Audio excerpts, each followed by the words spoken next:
Folks, so I'm going to quickly go over the research essay assignment. You have likely read this already, but I wanted to go over some parts that I think you might miss or some things that I think need to be emphasized about the assignment because it is pretty detailed. So I'm going to show you that now.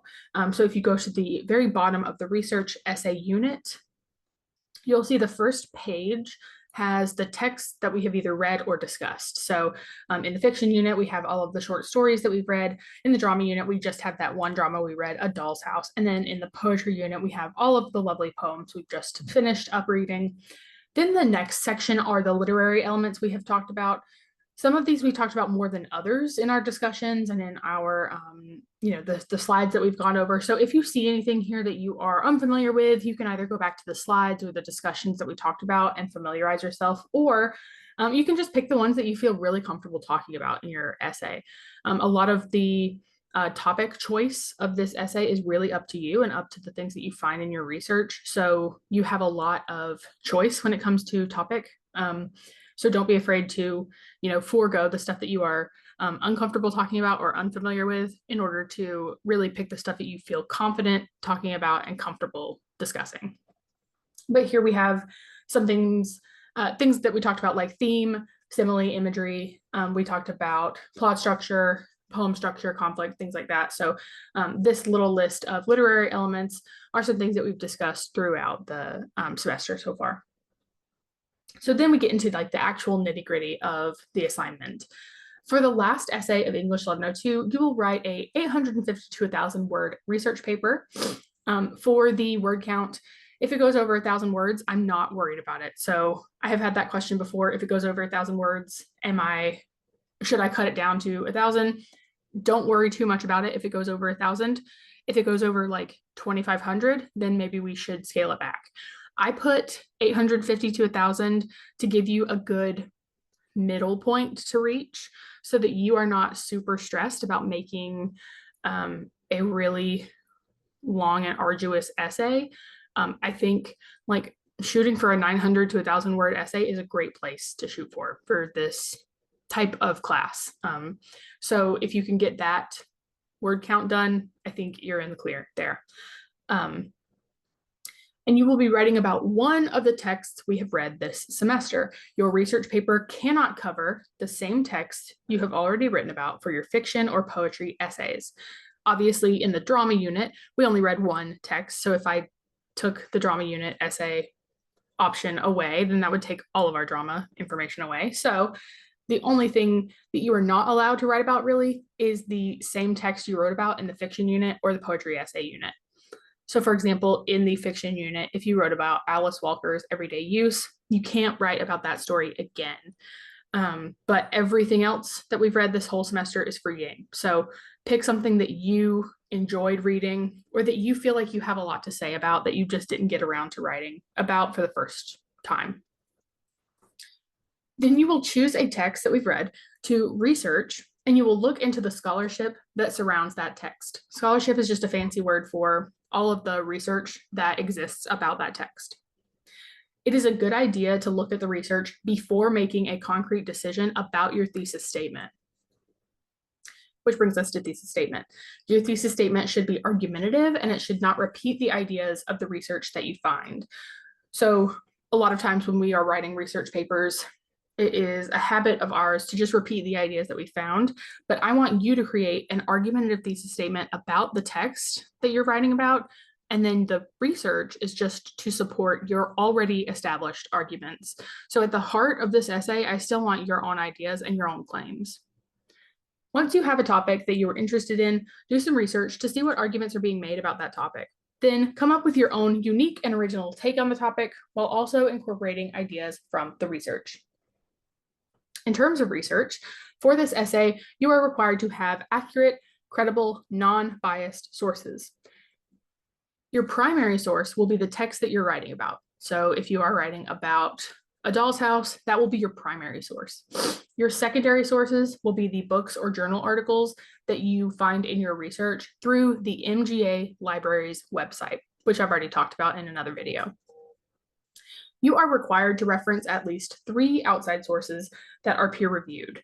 That is a huge part of this essay. is the requirement for research. So do not take that lightly. You are required to reference at least 3 outside sources that are peer reviewed. In my experience, the easiest way to do that is to find 3 peer-reviewed journal articles that you can include. You may use other sources that are less credible, but the 3 source minimum must be reached for peer-reviewed sources. In English 1101, you likely discussed how to find credible and accurate sources, and we've already gone over this a little bit in some of the videos. The library's website also has those videos that I've linked in the Brightspace page as well. In terms of MLA formatting, much like our past essays, you will be graded on correctness for your formatting. Make sure that your name, my name, and the course and the date are at the top left of your first page. Your title should be centered above your introduction paragraph, and your page numbers should be at the top right of every page. And make sure to include your last name in front of the page number. You can do this in Word on the Microsoft Word app using the Insert tab, Insert and then Page Numbers. Every time you quote or paraphrase from your primary or secondary sources, you will need to cite with an in-text citation, as well as on your works cited page at the end of your essay. Make sure that you are doing these correctly because these will be a huge part of the MLA formatting grade that you'll get for that section. In terms of organizing your essay, your paper should have an introduction paragraph, at least 4 body paragraphs, and a conclusion. Your thesis should appear at or near the end of your introduction, and your body paragraphs should break your thesis up into subcategories or subpoints. Each body paragraph should start with a topic sentence, and that's the main point or main claim of that paragraph. Then you should transition between each paragraph. All the evidence that you include from your research or from your outside sources should be explained effectively. Remember that you are kind of conglomerating these outside sources to prove your own points. So make sure you're explaining how they reference and relate to your own topic. A good rule is that if you have 2 lines of quotation from an outside source, you need at least 2 lines of explanation to explain that evidence effectively. In some instances, it might be necessary to include a background paragraph before getting into your evidence. The background paragraph normally appears between the introduction and the rest of the body paragraphs. So you can include cultural or historical context, maybe some scholarship context, or anything the reader might need to know before moving on to your argumentative body paragraphs. If you do this, can be a place where you can include some of your research. I highly recommend creating an outline before you begin drafting. I create an outline for every project that I work on, and it saves me so much time in the drafting phase. The pre-writing stage of a research paper is often longer than your typical pre-writing stage because there's lots of research. When I'm doing research essays, I do the research, I come up with my topic, I create my thesis statement, my subtopics or claims before even touching the idea of like rough drafting. So you're not required to do an outline, but it will make the writing process so much faster and easier if you do. Finally, in terms of choosing a topic, like I said, it's a good idea to read some of the research that you explore before solidifying your idea on a topic, but your topic needs to include at least one of the texts we have read this semester and at least one of the literary elements we have discussed. You will then make an argument about how that literary element functions, exists, or affects the plot of the text. This is a good place to start your research. See what others are writing about and saying about the text before forming your own argument. If you choose your argument before doing research, some of the outside sources might change your mind or adjust your interpretation. For example, if you have an opinion, a really hard and fast opinion about something, and then you read all the research and it changes your opinion, but you've already had half of your essay written, well, then that half of the essay is kind of trash now. So make sure to explore your research before you get married to a topic idea and an argument.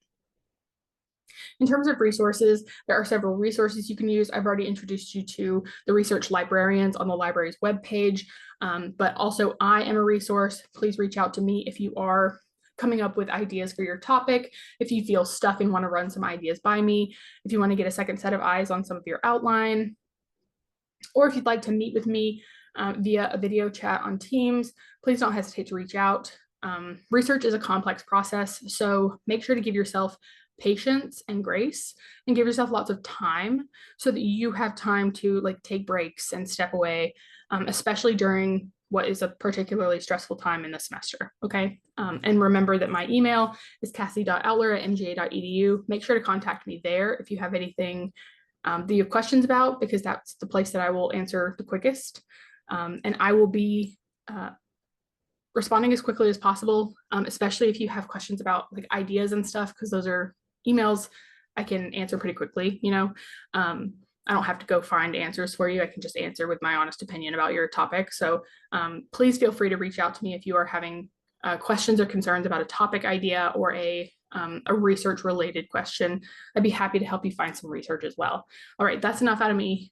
Go start working on your research, find some good sources, and come up with an awesome argumentative topic.